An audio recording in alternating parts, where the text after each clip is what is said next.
হয়েছে তোমার? কিছু না। ও আচ্ছা। আপনি ও আচ্ছা কেন বললেন? হ্যাঁ, আপনি কেন জিজ্ঞেস করলেন না যে কাজল তুমি কাঁদছো কেন? আমার চেহারা দেখে কি মনে হচ্ছে না আমার মন খারাপ? হ্যাঁ মনে হচ্ছে তো। তাহলে জিজ্ঞেস করেন কাজল তোমার মন খারাপ কেন? তোমার মন খারাপ কেন? 3 দিন পর পয়লা ফাল্গুন, মাকে বললাম একটা শাড়ি কিনে দিতে, মা উল্টা আমার সাথে চিৎকার চেঁচামেচি শুরু করছে। কেন? বললো যে নতুন শাড়ি কেনার দরকার নাই, যা আছে সেটাই পর। আমার 18 বছর বয়স, দেখেন কয়দিন পর আমার 19 বছর বয়স হবে। এখন আমি কি পুরান শাড়ি পরে ঘুরবো? ওই ভাবলাম যে নতুন শাড়ি পরে ছেলেদেরকে একটু ইমপ্রেস করব, তা না, এখন আমার পুরান শাড়ি পরে বেরোতে হবে। আমি বেরে হব না পয়লা ফাল্গুনে।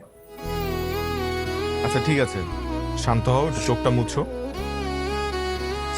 সুন্দর করে মুছো, আর আমার দিকে তাকাও। দেখো, একটা কথা আছে, তুমি যদি মন থেকে কিছু চাও তাহলে সমস্ত প্রকৃতি তার সমস্ত সত্তা দিয়ে তোমাকে সেটা পাইয়ে দিতে চেষ্টা করবে। আপনার এসব দার্শনিক মার্কা কথাবার্তা রাখেন তো।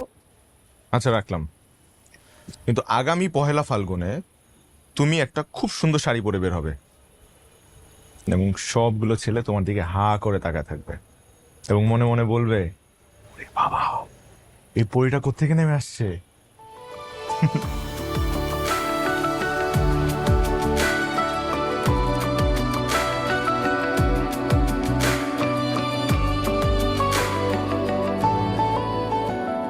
নাও,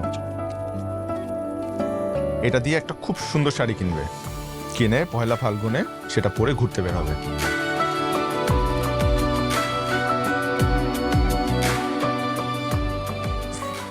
আমি এখন চাচ্ছ কেন? খুশিতে? এই পয়লা ফাল্গুনে আমাদের বাসায় আপনাকে দাওয়াত, আমি 15 মিনিট আপনার সাথে ঘুরবো। 15 মিনিট ঘুরবে?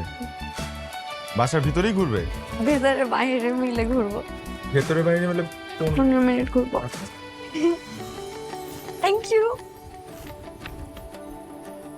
পাওলো কোয়েলহোর এই কথাটা আমি অনেক বিশ্বাস করি মানুষ যখন মন থেকে কোনো কিছু চায় তখন প্রকৃতি কোনো না কোনোভাবে তাকে তা পাইয়ে দেয়।